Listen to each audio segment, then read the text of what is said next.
Start your computations for time warp.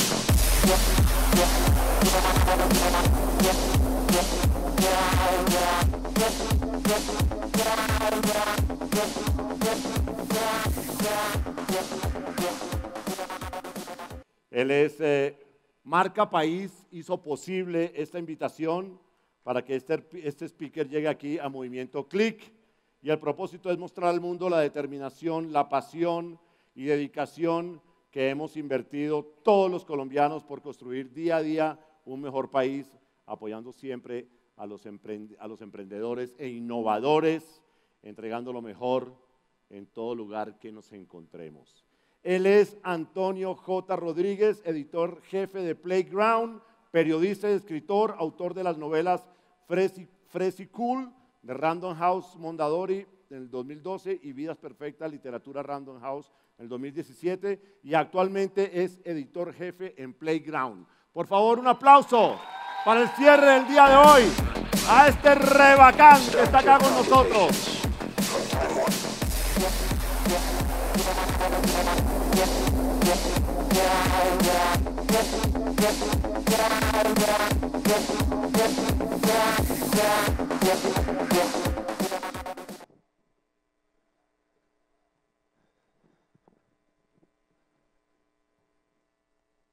Hola, hola, ¿se me oye? Muy bien. Una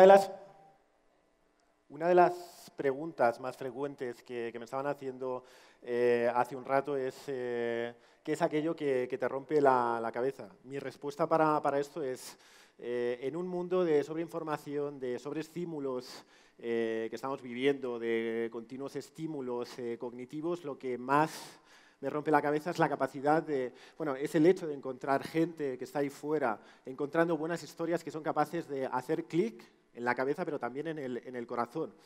Es algo que desde Playground intentamos hacer y es algo que veo que está muy presente dentro de todos los proyectos que se han presentado aquí y dentro de toda la gente que estáis aquí. Así que para mí, como editor de Playground, es un placer estar aquí con vosotros. Muchas gracias por ello. Esta charla la quería centrar alrededor de tres ejes. Uno es Playground y su historia y qué es lo que hacemos. Otro es Internet y otro es periodismo y el periodismo dentro de Internet. Empezando un poco por los orígenes, ¿de dónde venimos nosotros? Playground es un medio fundado en el año 2008 que nace originalmente como un blog de música inspirado en algunos medios populares, como puede ser, por ejemplo, el caso de Pitchfork, pero ya con una voluntad clara de ser lo que es ahora, que es esta ventana a través de la cual asomarse a un mundo en continua transformación y a través de la cual dar cuenta de esos nuevos relatos, de esas nuevas identidades, de esas nuevas creatividades que están surgiendo en el mundo que estamos viviendo. Desde entonces, desde 2008, han pasado un montón de cosas. Yo siempre digo que en un medio digital los años pasan casi como años perrunos. Cada año son 7 años de vida en la vida de un periodista o de un editor digital. En el año 2013 nos convertimos ya en un medio omnívoro, con interés por toda la actualidad, y surgió también Playground Studio, que es el estudio de comunicación y publicidad con el que trabajamos, branded content, etcétera, etcétera, y ahí también se produjo la primera expansión a Latinoamérica. Más adelante hablaremos de lo que esto significa para nosotros.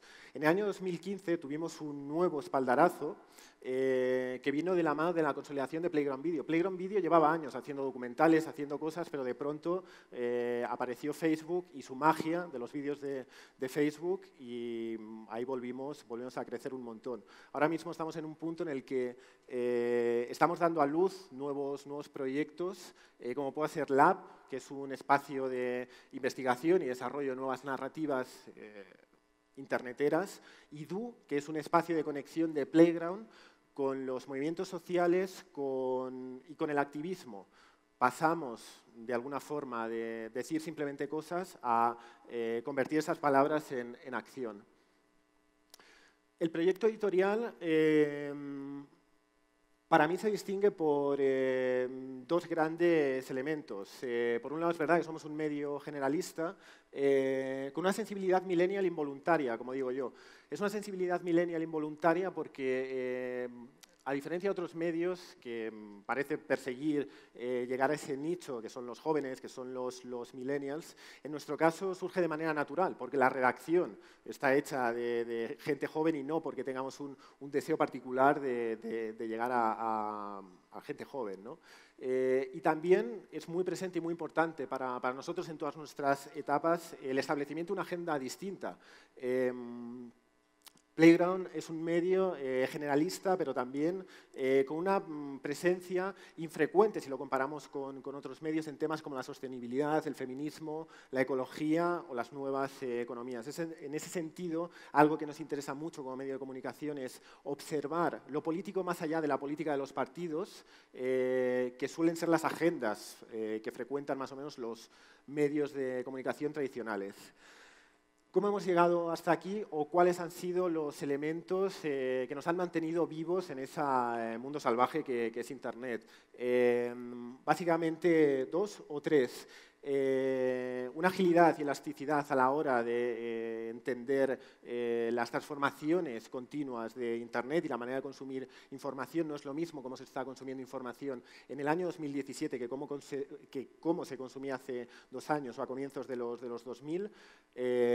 Por supuesto, unas ganas y una predisposición a escuchar a la audiencia y, por encima de todo, para mí lo más importante, es unas convicciones editoriales firmes y muchas veces innegociables, a pesar de lo cual no es nada fácil y es algo que comentaremos más adelante. Yo siempre tengo la sensación de que hacer un medio en Internet con todos los estímulos que eso conlleva, con todos los nuevos productos narrativos que están surgiendo, es como esa imagen de Indiana Jones atravesando un puente colgante cuyos peldaños de madera se van cayendo al abismo a cada paso que da.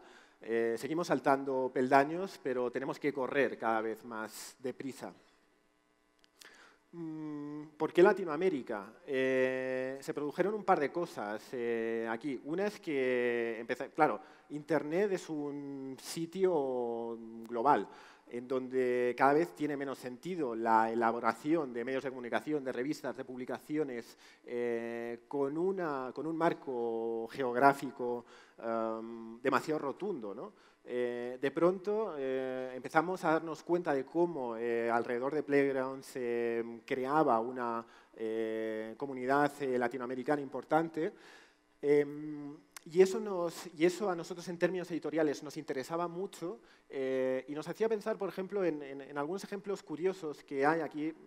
Citaba el caso del USA Today, que es un periódico que aparece en Estados Unidos en un momento en el que el grueso de la prensa eran publicaciones por estados. Es decir, está el Washington Post, está el New York Times, Los Angeles Times, pero no existe un medio de comunicación transversal capaz de aglutinar la sensibilidad de todo un país. Y nosotros nos dimos cuenta, conforme más y más investigaciones hacíamos y conforme más periodismo hacíamos aquí y también desde Barcelona aquí, que existía una agenda de sensibilidades y una agenda de información política y de sociedad que atravesaba todo Latinoamérica.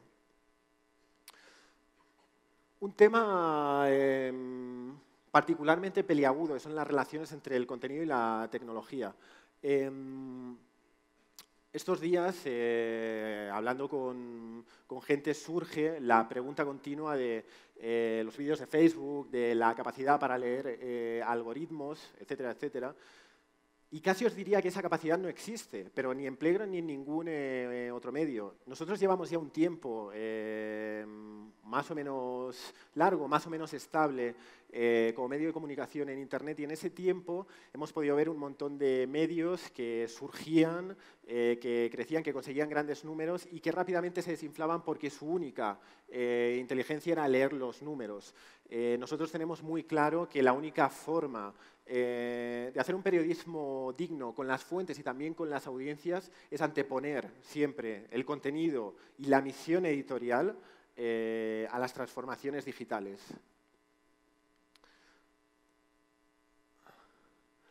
Un tema relacionado con esto, que suele ser bastante frecuente en congresos como este o en congresos de periodistas, es la relación entre Internet y los medios hoy. ¿Cómo nos debemos relacionar?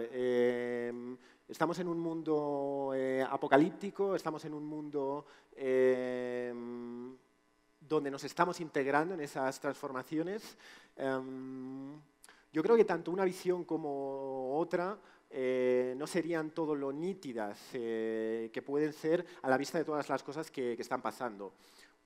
Una razón, por ejemplo, para ser apocalípticos son las transformaciones y la gestión de la publicidad online hoy. Hace unos meses salía un número bastante demoledor, no solo para medios de comunicación, sino también para agencias de comunicación o agencias de publicidad, que es el hecho de que Google y Facebook están controlando ya más del 60% de la publicidad online. Es decir, estamos viviendo de alguna forma en una situación casi de duopolio. En paralelo a esto, también sería negar una parte de la realidad si no constatásemos el hecho de que en los últimos años están surgiendo un montón de medios de comunicación que están llegando a audiencias increíbles, totalmente inéditas o impensables hace pocos años, por supuesto impensables en los años 90 u 80, lo cual evidentemente es una gran esperanza para los medios de comunicación hoy. Entonces, yo creo que la imagen o la panorámica que nos debemos de hacer es un cierto optimismo dentro del pesimismo. Es decir, las circunstancias no son fáciles, pero son circunstancias que de alguna forma se pueden serpentear y de alguna forma también es verdad que son circunstancias que nos vienen dadas. Los medios de comunicación, al menos tal como yo los entiendo, se dedican esencialmente a idear los contenidos, no las autopistas por las que sucede la información, que en este caso, en el Internet occidental que nosotros consumimos, son autopistas las más de las veces desarrolladas desde despachos de Silicon Valley que no tienen mucho que ver con los medios de comunicación en muchos casos. Yo siempre digo que nuestro caso es un caso de crecimiento, de amplificación como medio dentro de lo que yo llamo la generación Facebook del periodismo. ¿Qué quiero decir con esto?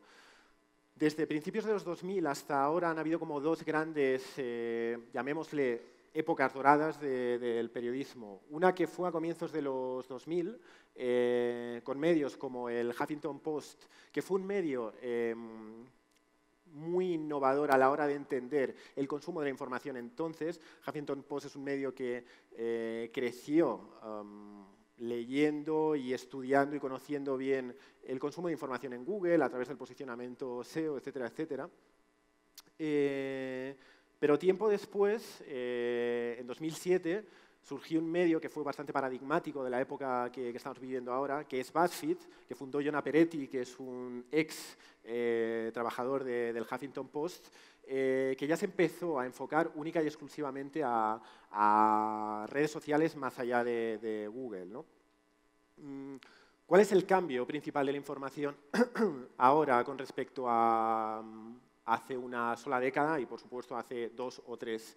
El hecho de que antes la gente iba a su kiosco a por la información, a por su periódico, y ahora somos los medios de comunicación los que estamos introduciéndonos en los feeds de la gente, colándonos entre vídeos de gatitos, videoclips, fotos de conocidos, contando nuestras historias. Esto ha supuesto, al mismo tiempo, una transformación editorial curiosa en los medios de comunicación, que es que la información pura y dura, las hard news, como las llamamos, han dado paso a formatos más libres o más abiertos, como puedan ser el edutainment o el entretenimiento, ¿no? Claro, muchos de los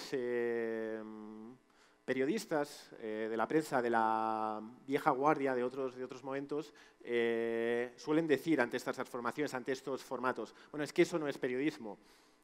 Yo diría, es verdad, pero existen otros formatos que van más allá del periodismo que pueden conseguir reproducir algunas de las funciones del periodismo. Por ejemplo, las ficciones. Las ficciones es un formato totalmente antiperiodístico, pero tiene la capacidad, pueden llegar a tener la capacidad de ser un reflejo del mundo presente, que es uno de los objetivos que el periodismo se plantea. Malas noticias de esta circunstancia. Una cierta pérdida de control sobre tu portada. El periódico tradicional, con su tema principal, decide cuáles son los temas sobre los que le da prioridad. Hoy en día no. Hoy en día se te puede viralizar o se te puede colocar como el tema más visto un vídeo o una noticia que tú ni siquiera esperabas que pudiera llegar al top, ¿no? Se habla mucho también de si estamos entrando en un terreno de dependencia excesiva hacia las redes sociales. A mí esto es algo que me genera sentimientos encontrados en la medida en la que me hace pensar en una pregunta paralela, que es, ¿estamos dependiendo excesivamente de Internet? ¿Va a desaparecer Internet el día de mañana? ¿Va a desaparecer Facebook el día de mañana? Probablemente no, porque hay demasiados intereses concentrados, pero bueno, es una pregunta que está en el aire. Y otro gran interrogante que se abre hoy en día es si estamos ante un exceso, ante un boom de medios de growth hackers, es decir, gente que controla la tecnología pero no controla el contenido. En este sentido hay un ejemplo que a mí me hace bastante gracia, que fue paradigmático en los últimos años, que es el caso de Upworthy, un medio nacido en Estados Unidos que, como veis, en el año 2013 llegó a tener audiencias absolutamente masivas, posicionándose en más de 80 millones de usuarios únicos al mes. Upworthy fue un caso de medio de comunicación que creó su lenguaje propio para Facebook, para esta cultura del like. Por ejemplo, este titular que yo cuando lo leí me quedé totalmente impresionado, que es algo así como murió demasiado joven, sus amigos se reunieron para que las generaciones del futuro corriesen una mejor suerte, ¿no? Es decir, cómo convertir una tragedia en algo digno de un like. Esto fue, de alguna forma, bueno, esto es un ejemplo de cómo ajustar o adecuar un contenido no demasiado optimista a la cultura de Facebook. Las buenas noticias del escenario que estamos viviendo es que nada es para siempre. El clickbait te puede asegurar audiencia durante un espacio de tiempo corto, pero la audiencia sabe cuando un medio de comunicación no tiene proyecto editorial detrás y, en consecuencia, cuándo debe abandonar ese medio de comunicación. Paralelamente a esto, se presentan nuevas oportunidades para medios. Por ejemplo, el caso de BuzzFeed, que mencionaba antes, que ha alcanzado cifras también millonarias, haciendo, a diferencia del caso de Upworthy, buenos contenidos. Es verdad que empezaron haciendo únicamente listas, historias costumbristas, etcétera, etcétera, pero ahora mismo tienen un equipo de noticias, de actualidad, que es muy potente, que viene, además, que bebe de algunos de los grandes y mejores medios de Estados Unidos. Y, como última buena noticia, es el hecho de que estamos ante un nuevo boom de nuevos formatos narrativos, ante, bueno, este Far West o esta jungla que a veces es la comunicación en Internet. Hay que pensar mucho para hacer llegar las historias, ¿no? En ese sentido, yo pienso en algunos de nuestros contenidos que hilan con estas buenas noticias y que son para nosotros son particularmente esperanzadores para el presente y futuro del periodismo. Como es este contenido que publicamos el año pasado, que es una entrevista con un experto en Oriente Próximo, al hilo de Sykes-Picot, es decir, el tratado en el cual se hizo el reparto colonial de todo lo que es Oriente Próximo, ¿no? Entonces, bueno, el periodismo internacional históricamente ha sido uno de los géneros o de los formatos más castigados por las audiencias o más impopulares. En este caso, una entrevista de 3.000 palabras con un experto en este tema fue uno de nuestros grandes éxitos virales, leído por cientos de miles de personas. Este tema también fue una gran noticia dentro de la redacción, Porque tuvo lugar durante el nombramiento de Donald Trump, una noticia que están cubriendo todos los medios, por supuesto los medios estadounidenses, con mucho más recursos que los que pudiéramos tener nosotros. Y al final, hilando con los formatos de ficciones que comentábamos antes, aquí pudimos contar muchas más cosas de las que se estaban contando en algunos formatos de actualidad. Esto es una ficción sobre la toma de posesión de Trump desde la perspectiva de su hijo, en donde contamos unas gamberradas que hacía en el coche oficial de su padre. He querido reunir para esta ponencia una serie de inspiraciones, de casos de éxito, de luces sobre el ejercicio periodístico que para mí hablan de las buenas prácticas y de todas las esperanzas creativas y editoriales que hay ahora mismo para la profesión. Este tema, por ejemplo, que lanzó la versión europea de Político, es bastante simpático por una cosa. Es algo tan sencillo como el mapa de las comidas del poder en Bruselas, ¿no? Lo bueno de este contenido es que trasciende mucho lo que entendemos por periodismo gastronómico. En el grueso de publicaciones, el periodismo gastronómico son recomendaciones de recetas y de recomendaciones de restaurantes, ¿no? Aquí, por ejemplo, se consigue unir algo que está tan presente en el día a día, como puede ser el acto de alimentación, con el reparto de poder, ¿no? Este, por ejemplo, también creo que puede ser un buen ejemplo de cómo trascender las fronteras o las expectativas que tenemos para según qué tipos de periodismo. Es un reportaje que publicamos hace poco, que se hizo bastante popular, sobre todo entre las comunidades literarias, en donde distintas poetas, escritoras, denunciaban el acoso que habían sentido en festivales a los que habían sido invitados, en eventos públicos. Y lo interesante de esto es que trasciende de alguna forma también las expectativas de lo que esperamos o entendemos como periodismo literario. El periodismo literario suele ser entendido como la parte suave o la parte blanda del periodismo, es decir, una serie de recomendaciones de libros que te pueden venir bien para tus vacaciones, para tus lecturas de fin de semana, etcétera, etcétera.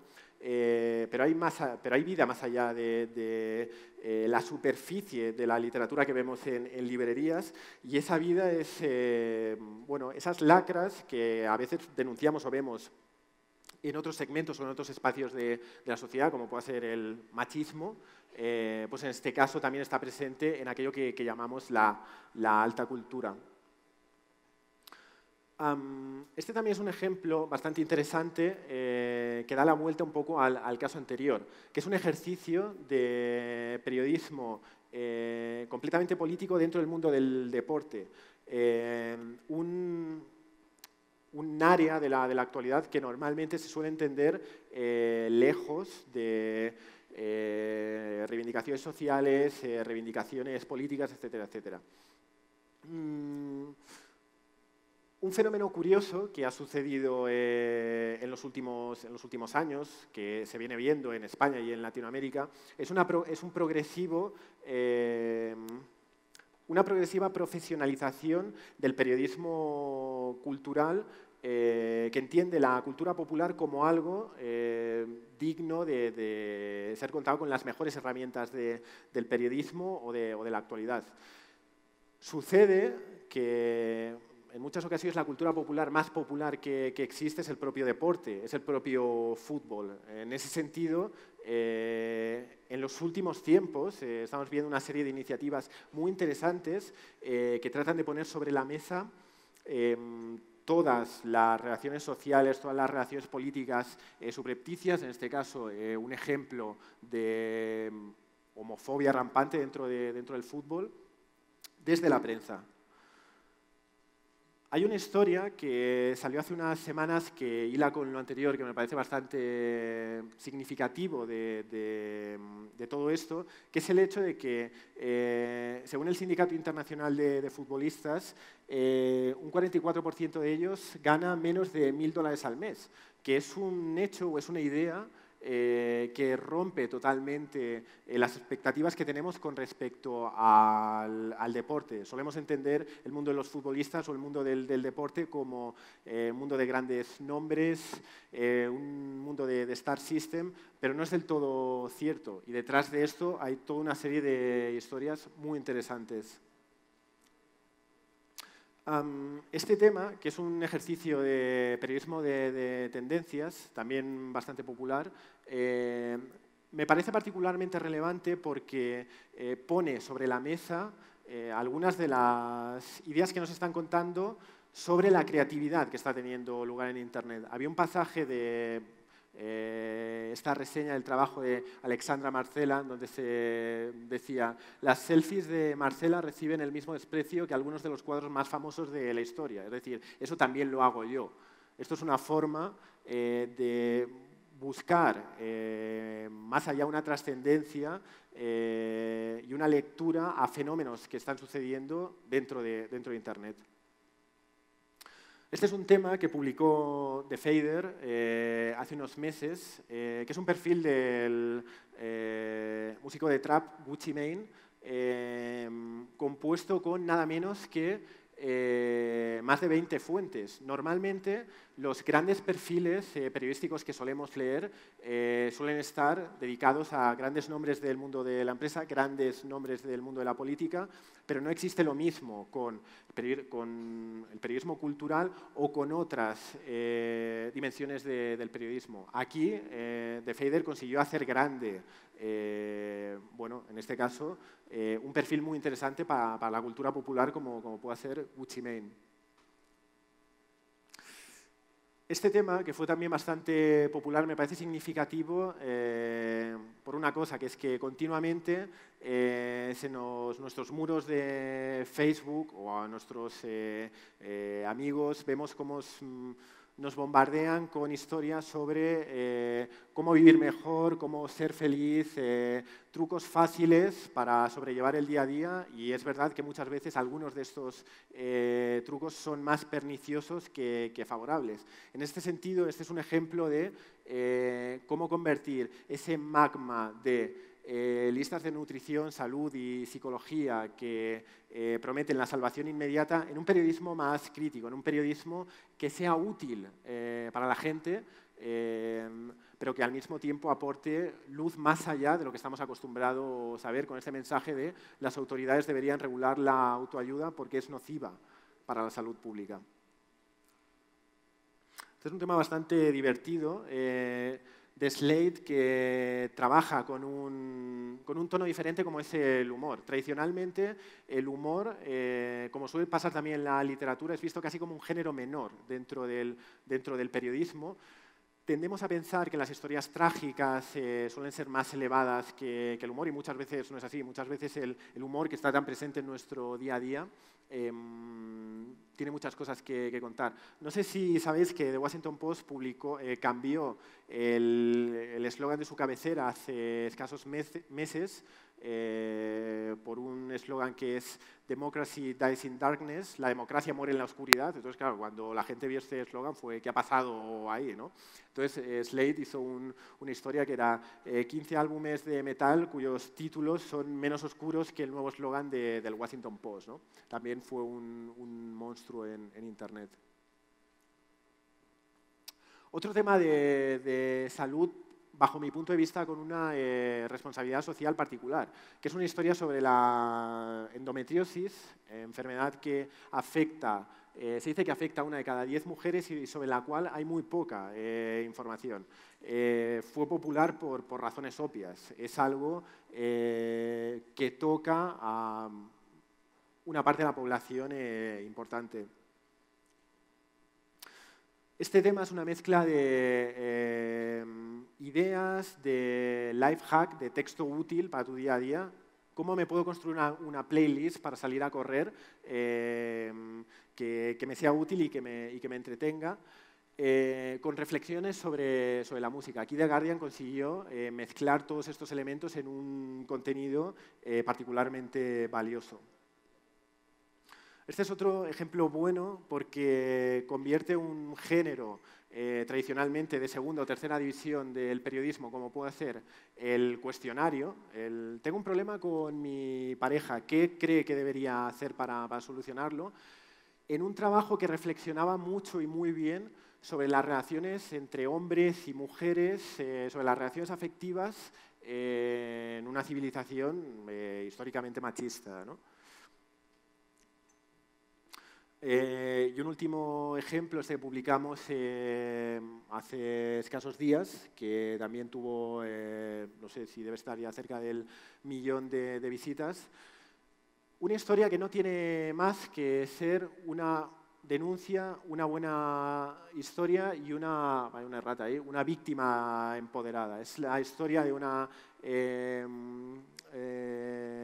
la historia de Carla Velar, salvadoreña, que contaba su historia de cómo, tras hacer público su VIH, empezó a recibir una serie de amenazas de muerte. Un tema que me parece interesante sacar a colación es qué hay de nuevo y qué hay de lo viejo en lo que estamos haciendo. Es verdad que muchas veces cuando se hablan de medios de comunicación nuevos, parece que estamos hablando de agentes que lo están inventando todo de cero, y es algo solo en parte verdad, en el sentido de que si nosotros nos preguntamos radicalmente qué es lo que estamos haciendo, las dos definiciones que a mí se me ocurrirían son, uno, buscar buenas historias con buenos enfoques, y dos, decir cosas para cambiar las cosas, que es una misma definición con la que se podía explicar el periodismo en el año 1851, que es cuando se funda el New York Times, pero también a mediados del siglo pasado, hace 10 años, etcétera, etcétera. El fondo se mantiene, lo que cambian son estos canales de comunicación, estas nuevas autopistas de la información y estas nuevas maneras de navegar en Internet. Tema de éxito. A mí me parece un asunto interesante también a tratar, porque nosotros en entrevistas lo vemos. Estos días conversando con gente, una pregunta bastante frecuente es ¿cómo ha conseguido Playground su éxito?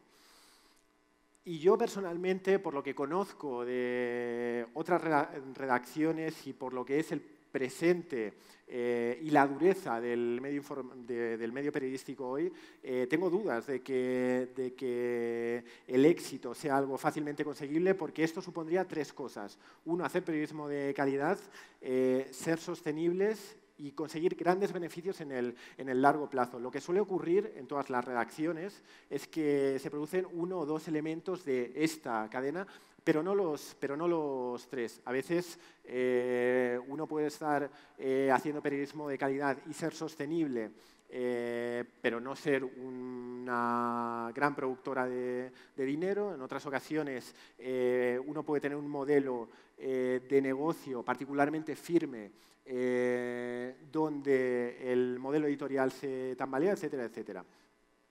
Hoy en día, por ejemplo, en algunos de los que son los grandes referentes de la prensa hoy, están viviendo momentos duros y muy buenos a la vez. Por ejemplo, del New York Times no hay mucho más que decir. Por ejemplo, un fenómeno curioso que pasó después de las últimas elecciones en Estados Unidos es que el número de suscriptores que tenían aumentó de manera increíble, porque consideraban y creían que un periodismo de calidad era más que necesario en el mundo que estamos viviendo. Pero paralelamente, en su actual expansión en Latinoamérica, en su edición de New York Times en español, New York Times es un medio que está sufriendo grandes críticas porque el grueso de contenidos que está publicando en español no dejan de ser más que traducciones de lo que ya hace. Es decir, por alguna razón estructural que a mí se me escapa, están dejando Latinoamérica en un segundo lado.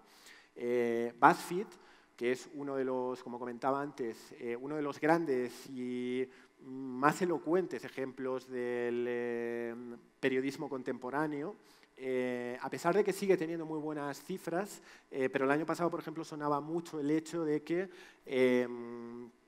las lo que consiguió a lo largo del año no estaba a la altura de las expectativas que habían dibujado en su business plan, en su plan de negocio. Otro caso, por ejemplo, es el de The Guardian, que probablemente sea uno de los medios que mejor ha comprendido el periodismo en Internet. Tiene una página muy sobria, continuamente están desarrollando nuevas narraciones periodísticas, tiene un periodismo de calidad absolutamente brillante, pero se están encontrando con problemas económicos. The Guardian es un medio que depende de una cosa que se llama The Scott Trust, que es una especie de fondo económico que se creó hace mucho tiempo para asegurar la independencia económica del medio de comunicación. Problema, hacer buen periodismo es cada vez más y más caro. Entonces, todos estos ejemplos son ejemplos de publicaciones que tienen dos de estos tres elementos. Entonces, ¿existe el éxito en los medios de comunicación? Yo tengo cierta sensación de que todos somos supervivientes también porque todos lo queremos ser. Nuestra responsabilidad última no es tanto hacernos de oro, de hecho, el grueso de medios de comunicación con proyectos editoriales firmes, es nuestro caso también, reinvierten todo lo que van ganando en hacer más y mejor periodismo. Una última pregunta. ¿Por qué hacemos lo que hacemos en este clima de dificultad, en este clima de reinvención diaria, que es muy estimulante pero muy agotador al mismo tiempo y también es una gran enseñanza, es una gran facultad para todos aquellos que estamos haciendo periodismo en Internet hoy en día? Yo quería aprovechar estos últimos minutos de la ponencia para simplemente no, de hecho es nuestra razón de ser casi, recordar quiénes son los artífices de que nosotros estemos aquí, de que nosotros sigamos aquí y de que cada día estemos completamente estimulados para llevar a cabo de la mejor forma posible el ejercicio periodístico, ¿no? Si me pregunto, finalmente, por qué hacemos lo que hacemos, pienso en que hacemos lo que hacemos para dar voz a toda la gente que tiene algo que decir y no tiene las herramientas para ello. Hacemos lo que hacemos por nombres como Juan Carlos Cardona, Luis Fernando Ortiz o Israel Concha, que son mexicanos deportados de Estados Unidos, que dejaron una vida al otro lado de la frontera. Hacemos lo que hacemos también por nombres como Ana Mindinero, Cini Madrid o Guadalupe Castillo, mujeres colombianas que vivieron en primera persona la violencia sexual y que lo quisieron transmitir al resto del mundo para que su historia no se repitiera y para que otras mujeres que también habían experimentado la misma historia no se sintieran solas, sino que se sintieran acompañadas. También hacemos lo que hacemos por gente o por nombres como Berta Cáceres, líder indígena asesinada en Honduras, con quien pudimos hablar, y también con sus herederos, que están allí haciendo fuerza para que su comunidad no se vea superada por toda una serie de intereses económicos. Hacemos lo que hacemos también por nombres como Alex Vitó, niño barcelonés transexual de 11 años, cuyo caso sirvió de ejemplo al de tantos otros padres o hijos en su misma situación. También hacemos lo que hacemos por las mujeres de Veracruz que están buscando a sus hijos en la mayor fosa común de México y que nos confiaron sus historias personales a nosotros para que las difundiésemos ahí fuera, para darles voz y para que su mensaje calase allí donde tiene que calar. Por todo esto, quisiera daros las gracias a todos los que estáis aquí, ya que entiendo que muchos de vosotros conocéis estos contenidos, habéis compartido estos contenidos, habéis empoderado a todos estos nombres, a todas estas personas que necesitaban un altavoz para divulgar sus historias y que gracias a que existen medios de comunicación comprometidos con una serie de valores editoriales firmes y a que existen audiencias como vosotros que saben de la importancia de compartir contenido y del valor que eso puede tener para la sociedad, quisiera daros las gracias. Muchas gracias.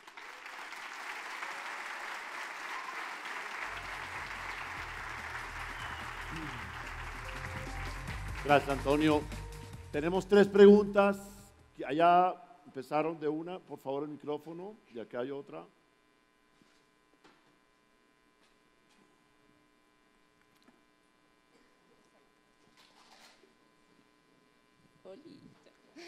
Bueno, buenas noches. Tú al principio hablabas como que los estímulos pues incentivan a las personas a guiarse a lo que ven, ¿no? Mi pregunta sería, para la generación Facebook, ¿qué estímulos crees que ellos tienen para solo consolidarse en las redes sociales? ¿Te refieres al caso de Playground o...? Yo creo que en algún momento de la charla se apuntaba. Yo creo que es esa identidad editorial que ha sabido, de alguna forma, comprender cuáles son las inquietudes sociales, políticas y personales de una generación que no entiende según qué tipo de políticas o de demandas como se entendía en el pasado. Yo tengo la convicción de que, de hecho, no sé, creo que en parte de los contenidos, en parte del feedback de algunos de nuestros contenidos se ve un creciente interés por temas como la ecología, la sostenibilidad, los feminismos, que son cosas infrecuentes en el periodismo de otra época, ¿no? Entonces, en ese cambio de agenda de un medio generalista, creo que está parte de lo que estamos haciendo ahora mismo. ¿Otra pregunta? Aquí. Por acá, hola. Acá. Allá atrás. Veo como muchas manos, vale. Yo siento que hoy en día las plataformas en donde viven los medios, digamos Facebook, que su ADN es tan tecnológico, están muy obsesionadas con encontrar parámetros para que la información sea más efectiva, digamos, para que haya más conversión. Entonces tratan de buscar en las formas esos parámetros. Entonces salen cosas que a mi parecer son un poco ridículas y superficiales. Dicen, no sé, un post no debería tener más del 50% un texto, o no debería ser tipográfico. Los posts que son fotográficos tienen mejor conversión. Desde la experiencia de ustedes, ¿han podido confirmar o desconfirmar este tipo de parámetros que quieren buscar las plataformas, o han encontrado parámetros diferentes basados en otras variables que no son simplemente formales? Yo te diría que el parámetro principal por el que nos regimos es la honestidad. Con esto quiero decir que efectivamente existe mucha literatura sobre cómo deben de ser los posts, sobre si tienen que tener más imagen o menos texto, etcétera, etcétera. Pero al final yo creo que es algo mucho más sencillo que esto. Quiero decir, tú cuando tienes delante una historia, ya ves más o menos cuál es la mejor forma de contarla. Hay entrevistas con gente que el mero hecho de tenerla simplemente delante, transmitiéndote sus emociones, sus vivencias, etcétera, etcétera, a cámara, hacen que la manera mejor de contar esa historia sea con un recurso audiovisual. Y hay veces en las que, por ejemplo, contenidos que implican más ideas, que es algo más fácil de trabajar en texto que en vídeo, pues funcionan mejor en ese formato, ¿no? Entonces yo creo que toda esta cierta pseudociencia que se está generando acerca de cómo escribir los mejores posts para que tengan más o menos viralidad, tiene parte de responsabilidad y tiene parte de error. Como te digo, en el día a día, no solo en nuestro caso, sino en muchos casos más allá, vemos cómo se están viralizando historias con miles y miles de palabras, textos largos que además la gente está leyendo, que puedes ver por la manera de comentar, por la manera de relacionarse con el contenido, que lo han leído y que lo han comprendido, ¿no? Entonces, en ese sentido, yo no creo que deban haber más patrones que el propio conocimiento editorial que procura la experiencia para sacar un contenido de una forma o de otra. Acá. Hola. Creo que uno de los eslabones más débiles del periodismo en digital es el tema de las noticias falsas y de la credibilidad. Si bien las noticias falsas existen desde que existe el periódico, ahora es mucho más masivo. La pregunta es ¿cómo construye credibilidad una persona que quiera empezar a hacer periodismo en digital y que esté arrancando hoy en día con los problemas de noticias falsas que hay hoy? ¿Cómo construye credibilidad? Yo creo que la experiencia y el buen hacer te lo dan todo. Te pongo un ejemplo.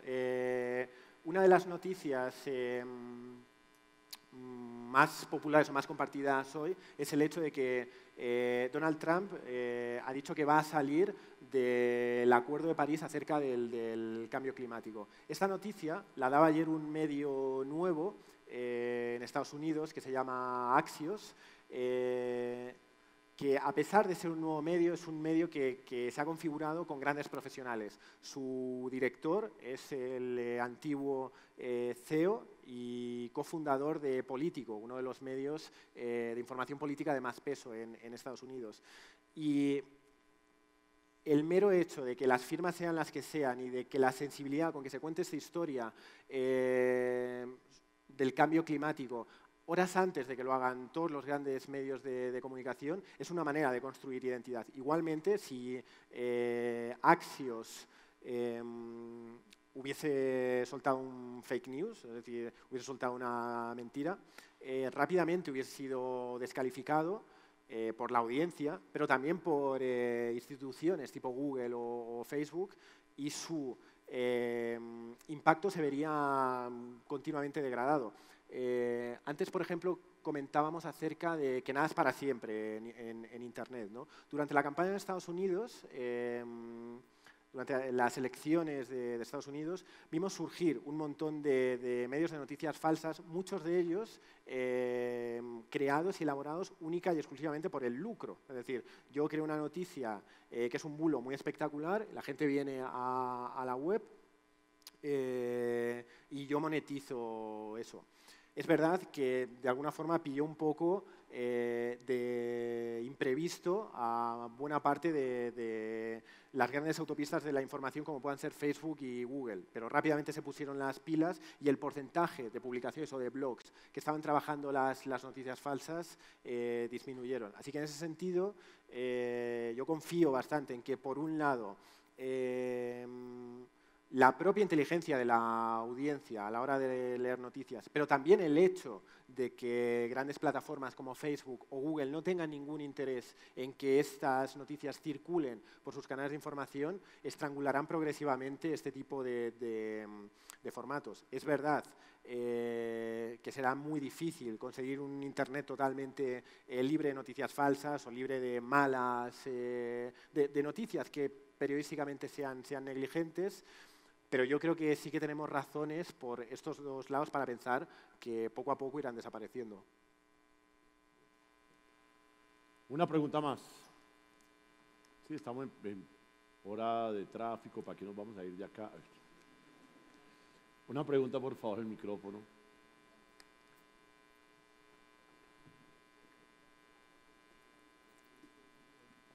Aló. Gracias, Antonio. Pues yo hago parte de un medio de comunicación independiente de entretenimiento en Colombia, que se llama elfiltro.co. Y pues lo tenemos como referente también a usted en Playground. Más allá del tema editorial, pues que ya queda bastante claro, me gustaría saber, primero, cómo empezaron, digamos, cuántas personas eran al principio, cuántas personas son ahora, el grupo como tal, y también ¿qué patrocinio fue el que a ustedes de pronto les permitió despegar? Porque empezaron con música, pero finalmente ya ahora están en el tema sostenible, pues sí, lo que nos explicabas. Digamos que esas dos preguntas me parecen clave para el tema de innovación y creatividad. Muchas gracias. Nosotros en los primeros años y durante mucho tiempo teníamos un equipo de menos de 10 personas, un equipo bastante modesto. Alrededor de los años 2012-2013 activamos la parte de Playground, que es la agencia de publicidad y la agencia de comunicación que coopera junto con otras marcas desarrollando contenido editorial.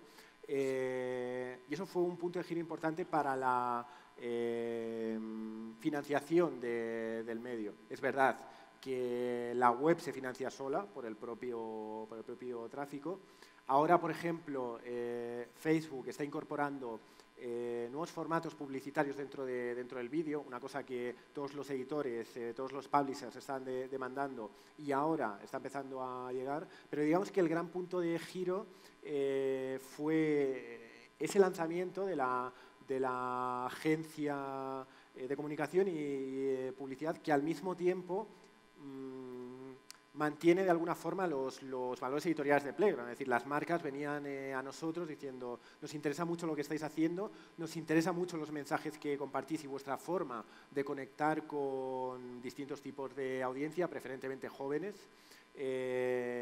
Podéis entonces hacer contenido que se ajuste también a nuestros valores de marca, y eso fue el gran punto de giro que creo que preparó ese crecimiento hacia el equipo de 150 personas que somos ahora mismo. Bueno, Antonio, muchas gracias. Muchas gracias. Un aplauso, por favor, para Antonio.